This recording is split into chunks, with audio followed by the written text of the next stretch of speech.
are really happy to welcome Ambassador Garcia from the Mexican mission, permanent mission at the United Nations organization. And we really like to start a little bit with this exhibition of the manifesto that we created within the framework of a project called Bites of Transformation.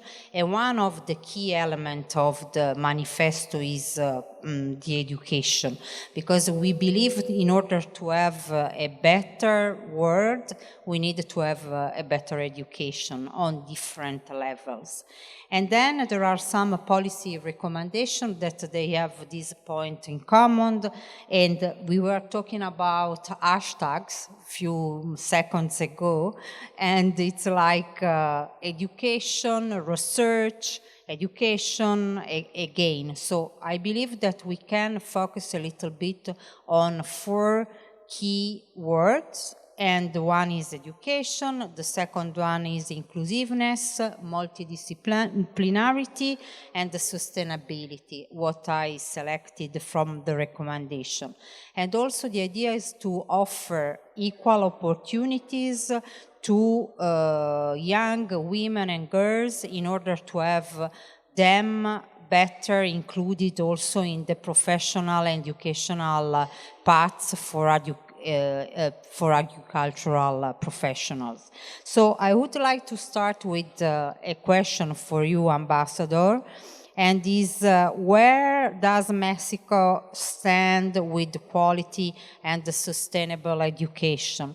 Then it's, I promise, a general question, but then we can go in more details with education for agricultural professionals and educational professions. Thank you, Federica. There is a problem here. There is no translation, so my English is probably going to be a problem for everyone.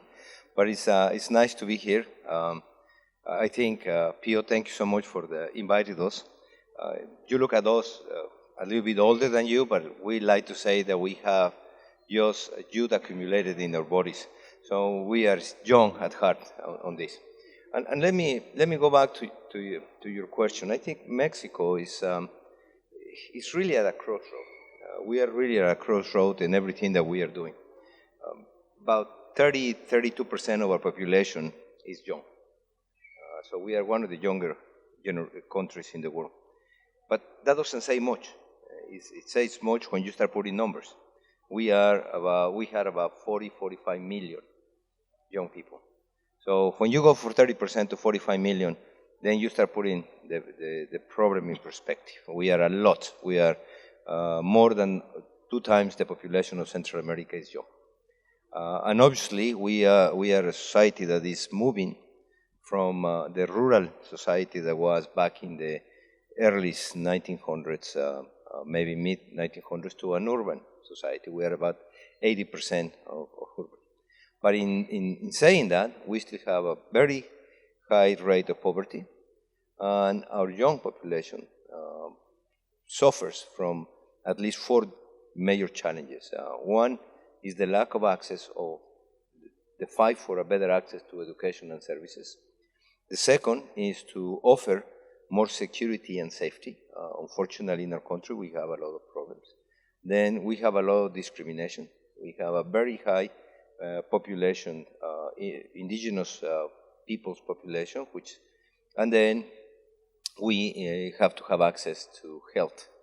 So when we look at the manifesto, well, we think that during the present administration, the government is doing a true effort to redirect the efforts into the education, to provide more alternatives to young people. And again, we have a problem here because the definition of young people is different. Some people think that we see young only as a small portion of station life. In Mexico, we talk about young between 14 and 29. I have heard some definitions today in this fora and the fora on forestry, where they say young goes to 40, and I was raising my hand. Make it to 65, yeah. So I can be considered young. So it depends how you look into that. So government is making a lot of efforts. We have a national institute for serving the young. This president is providing scholarships for people so it can go to school from 14 years to university. And there is a big program which is called Youth Building the Future, which, as you know, Mexico has a large number of people, young people who do not study and who do not work. And that's a big issue, big problem around developing countries. We train people, finish the university, or maybe the high school, and they don't find a job. So with this program, it's a very large program, the government is giving a monthly stipend to young people and to professionals, either private sector, to receive the young people for a year or 2 years, so they can be trained on some particular skills. And I think that has the possibility to really transform the way the young people will engage after the school into the job market. Because it's not only the problem of education, it's then the young market.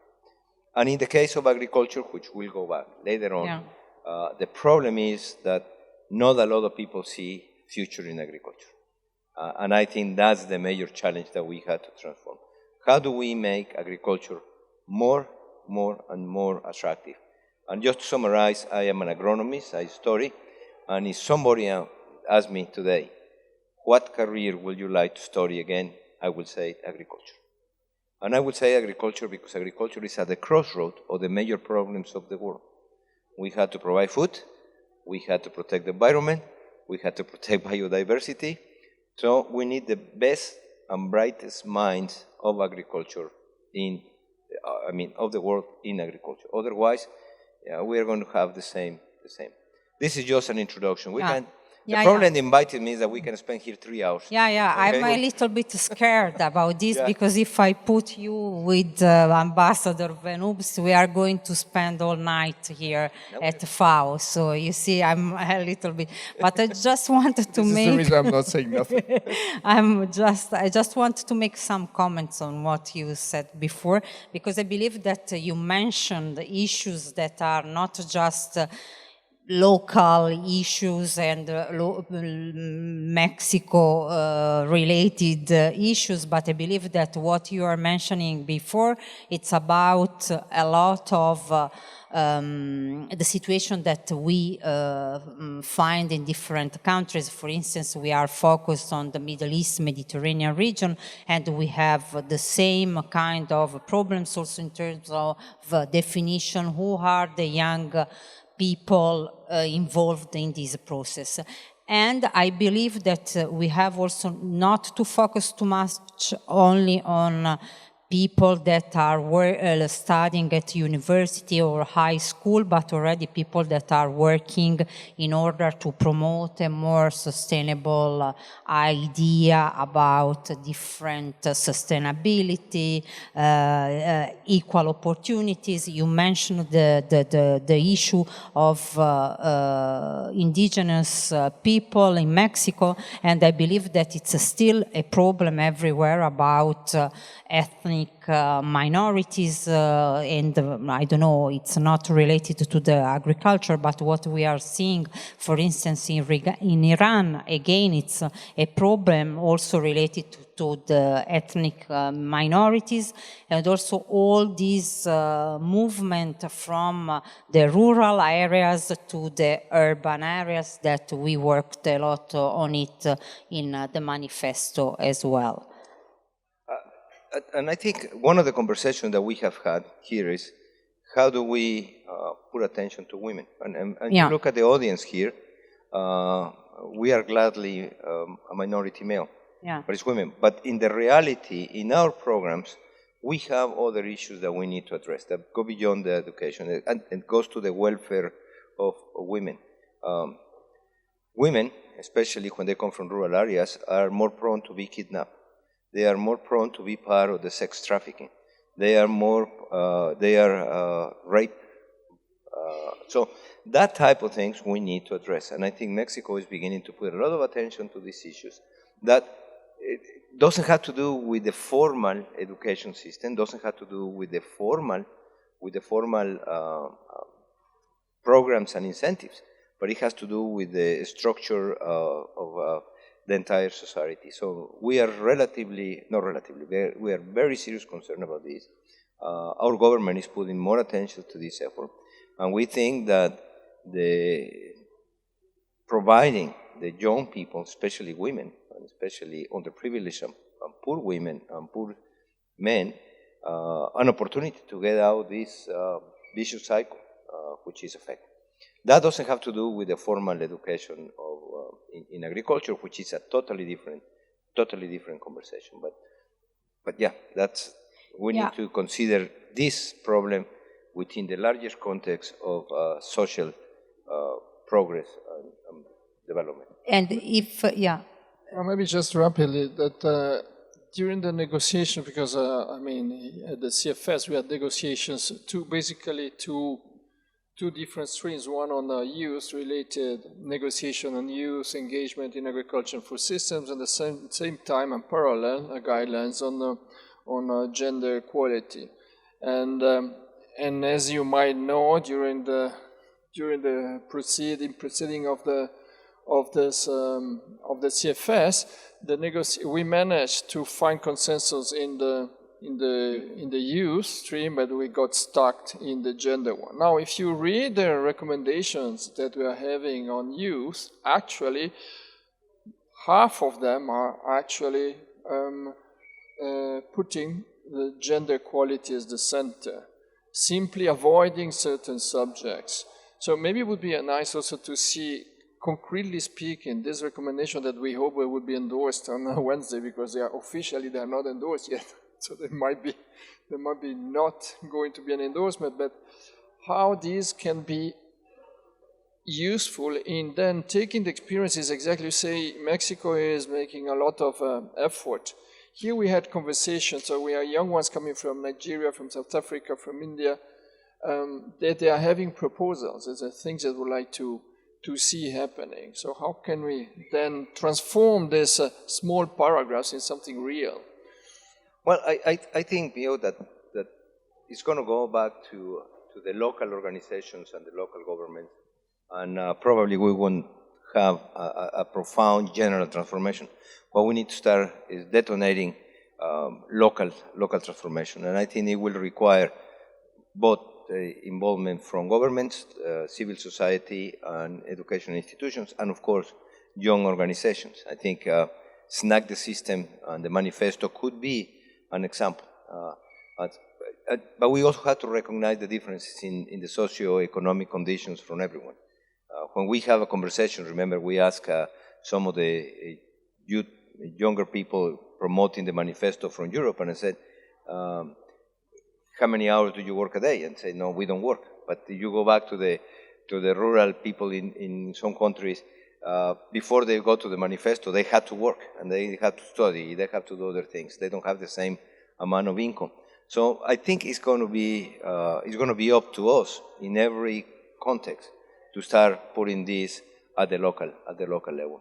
Yeah. That's going to be the major challenge. Yeah. Before opening the floor to our young audience, that I believe we are not young anymore. We are young, but we just have youth accumulated in our 40s.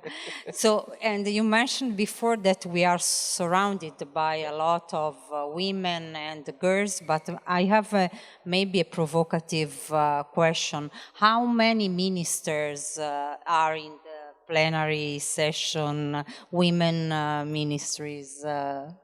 The percentage, because I believe that the problem is also how to reach the high-level representative places in international organization, in order also to bring more, to make more concrete certain recommendation that we find on paper, like this one that I see right under my eyes, promote the right to education, especially for young women and girls.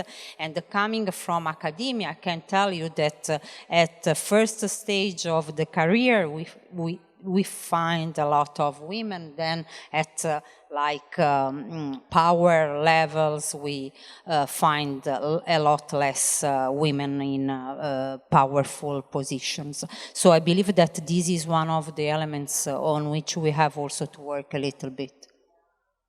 I have something there that I would like to say, also kind of provocative in a certain way. So me, as you can see, I am a classic representative of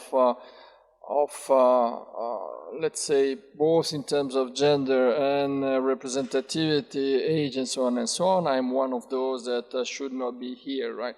And actually, I feel the pressure, because in our system we are rotating every 4 years in our foreign affairs, and I feel the big change. So the big change is coming fast, much faster than the beginning. At the beginning it's very slow, and now it's getting faster. My point that I would like to make here, so it's going to happen, this change, but the point for me is a little bit another. It's about and I try to make it in one sentence. A patriarchal system, whether it's managed by a woman or a man, remains a patriarchal system. Yeah, absolutely. This is for me the point. The big change is this one that we need. We need to create, I would say, more kind of a matriarchal system, which means having less hierarchical, strong hierarchical structure, and much more communication and decision-making that is done in networks, as it used to be matriarchal system in the mountains area of 2,000 years ago. This, for me, is the point. Well, okay. Since you are provoking me, let me start. When I went to school, I went to the National School of Agriculture, and we had about 2,000 students from the first year of senior high school to graduation. And probably out of 2,000 students, we have probably 30 women. That was about it. So we basically and truly live in the island of the men alone. You know, that's an old movie, and some people can remember. Today, if you look at our school and to look at many agricultural schools, you have between 50 to 60% women. Yeah. So there has been a change that has been associated with many things and had brought very interesting and very complicated things there. It's also interesting that in that process you have many women from urban areas that they want to study veterinary, for example, and they want to study veterinary because they love the dog, and so there are no veterinary for cows or sheep or rabbits. So the demographic is also affecting the way that we've been trained. So that's part of the story that we need to take a reality, and I think that's going to transform. I see in the ministers of America, Latin American, Caribbean, that's my area of expertise, not our expertise, where I came from. I've seen a rotation between women and men, and I've seen an increase of women. Costa Rica had a couple of women. I think Panama used to have a woman in the Minister of Agriculture back in the 1990s. I've seen Tomas, because she was the president of the ministers of Latin America for a while. Honduras has a minister today, and there is a lot of women going now. I am the father of 3, 1 boy and 2 girls. And when I look at myself, I think we need to be, I didn't select to be a man. I didn't select to have an X and Y chromosome. It was just given to me. So I think nobody selected to have an X and X chromosome. That was given to them. So what we need to do is to be sure that we are equal. We had to create an opportunity and provide an enable environment for everyone to express their best capacity. It's interesting because in some places there are more instruments and facilities for women than for men. The wife of the former President Bush of the United States said that one of the bigger revolutions is how to train the white men in the future, because the white man now is playing football, he's playing athletics, he's not looking at the interests, not looking into physics, mathematics, and chemistry. Women are. So I think we need to start, we are in a true and a revolution that had to take us to provide an enabler environment for every single person in this world, regardless of the chromosome composition or the desire, express the best that they can be. And I think that's the challenge, and we, the older guys, had that responsibility. So, thank you. I think that you mentioned something also interesting about communication and narratives as well, that it's another of the chapters of the manifesto, this idea of also find a way to communicate and to attract through better communication also people to certain professional paths. I believe it's interesting. Also, you mentioned that women are interested to become veterinary because they love dogs. Maybe we can start to communicate better that it's a good also idea to take care of other animals as well. I don't know. I'm just kidding about communication. So, do you have any question from the audience? Please, it's unique. Maybe not a question, just a contribution to the discussion. Because actually, it's going to be time for us to run when the young people start asking us questions. We still have some 15 minutes. Don't be shy. Thank you. I'm Mario from Spain. I work in users related with youth engagement. And I have a question maybe more from Mexico as a country, because I'm really interested in it. Because I think Switzerland has a rural area more cohesionated with the urban areas in general. And what I think one is, what you say, one of the problems, like youth, agriculture is not attractive to youth, and rural areas are not as well. But what I've seen is many countries have their policies aiming to a specific size of this problem, but they don't cohesionate these policies. In the meaning, you target education, and then you say, young people need more education, and there is another policy targeting internet, access to social services, and etc. And the problem is, in general, those policies are not cohesionated, and the impact they have is much more limited than if there was like a national plan. So my question is, wonder whether Mexico has one plan, which is like, let's call it rehabilitation of rural areas and youth engagement, etc.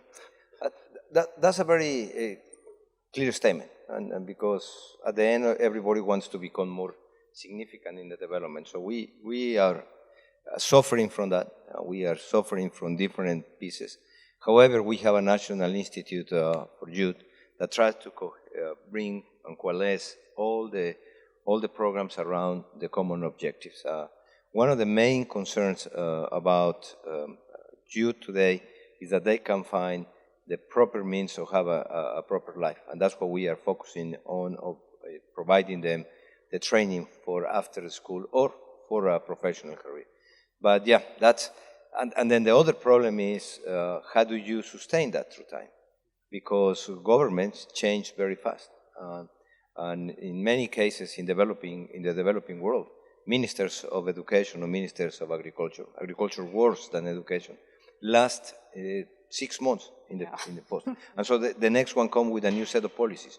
So that is the challenge, and I think that's why we need to ask FAO to continue to help countries to develop institutions and to provide institutional strengthening and public goods. Unless we do that, we are going to continue to have this rotation and lack of. But on the other hand, the reality is that the problems of today are moving to such a fast speed that we do not have an answer. COVID came on us and put us a new set of problems for which we don't have an answer yet. Yeah. And we are getting out. So you are right. That's on the to-do list. But if you allow me, even though I'm from Switzerland, where, as you say, the country is very small, and it's true, everything is interconnected. But this is also the reason why, for instance, agroecology became so important in the last few years. It's also because you can simply not use a bromide, some fumigation things that actually are affecting the health of the people that just install. But the point is that this comes back to the reason why we are here, why this exhibition, static exhibition, is about the young ones that they went together establishing and developing this manifesto, is the tentative to have a unifying vision related to the future. Because the future is anyway happening. It is happening that you're having more urbanized population, and this divide is there. We're witnessing that we thought that we could just solve our problem in producing where you have a comparative advantage and ship it somewhere else. And this we see is not, it worked for a while, but it's not necessarily working. And so at a certain moment, whether you're having an elderly population, so the problem we are facing us is how to get young ones into agriculture, more than creating jobs for the young ones that they don't have jobs. But actually is the opposite coin of the same problem. Is the societal way, I mean, the way they want to shape the societies. With Elsa, we had a very nice conversation a couple of years about the use of digitalization that I was not aware of. That actually digitalization through the young ones is meaning bringing a new, better governance of the use of resources. This is for me something that when you told me this, it was just fiberglasses. I mean, and this is something we should learn from the experience that is much advanced from Cabo Verde. We should learn this in Switzerland. So, but implies having a unifying vision somehow for the future of our society. And this is the reason why we're here. Any other remarks, comments, questions? Maybe you? No.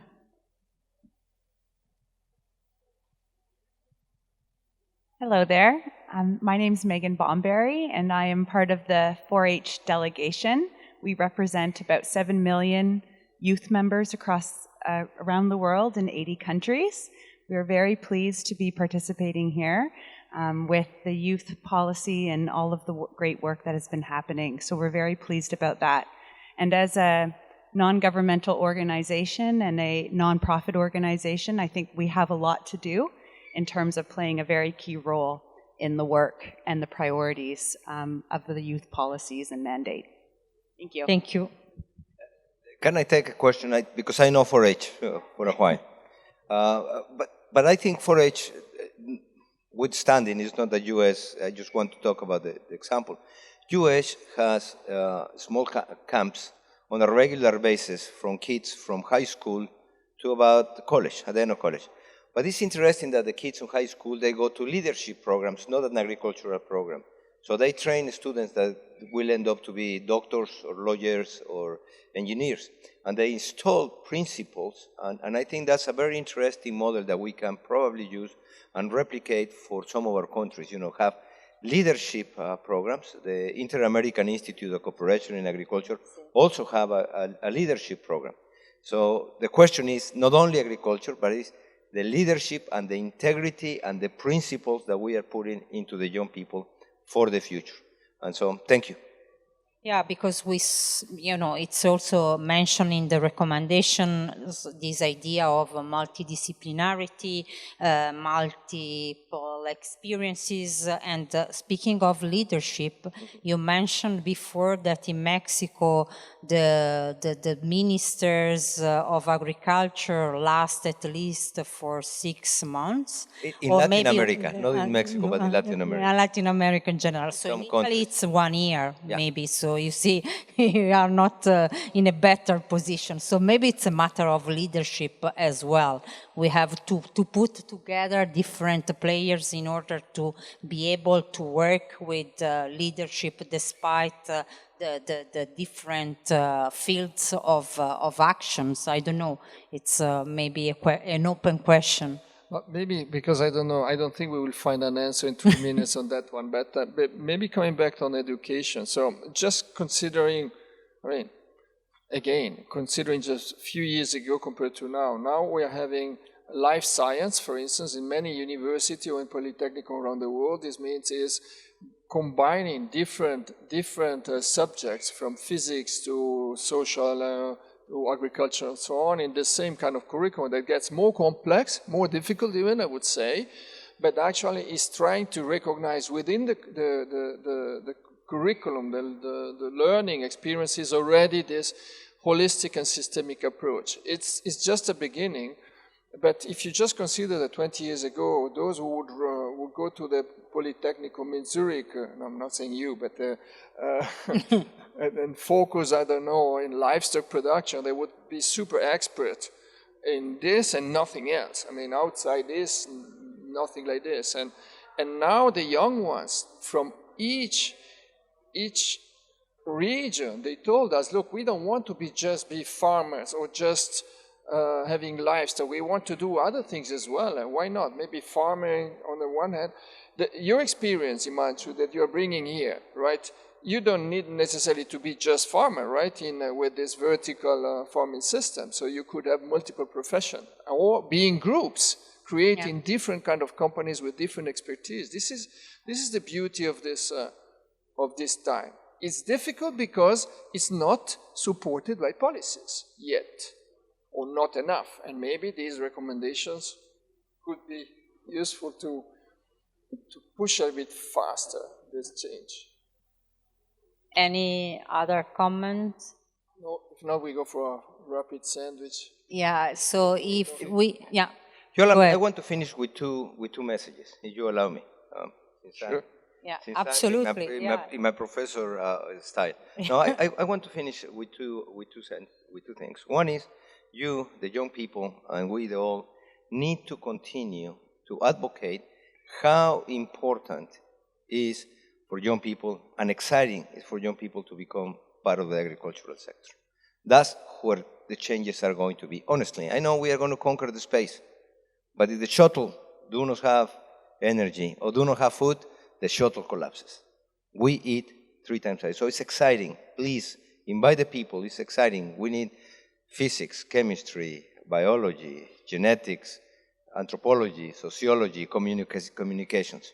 So that's one. And the second message is that you tell your girlfriend, your boyfriend, or your whatever friend how important is the food that you eat. The sandwich that we're going to eat started in the production about a year ago by many millions of hands. So every time that we eat something, we have to be grateful and tell everybody. People in the city think that the milk comes from the carton. It doesn't come from the cows. And it takes 9 months to a year to produce that milk that they are eating today. So tell them how important is the food that we eat and how thankful should be to the millions of hands that they produce.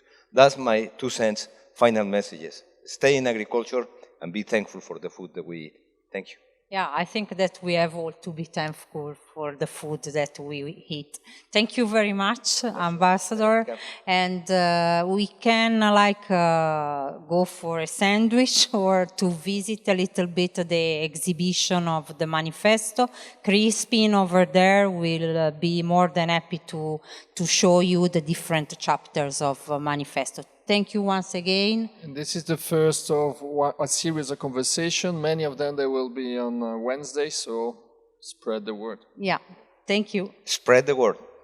Thank you. A pleasure.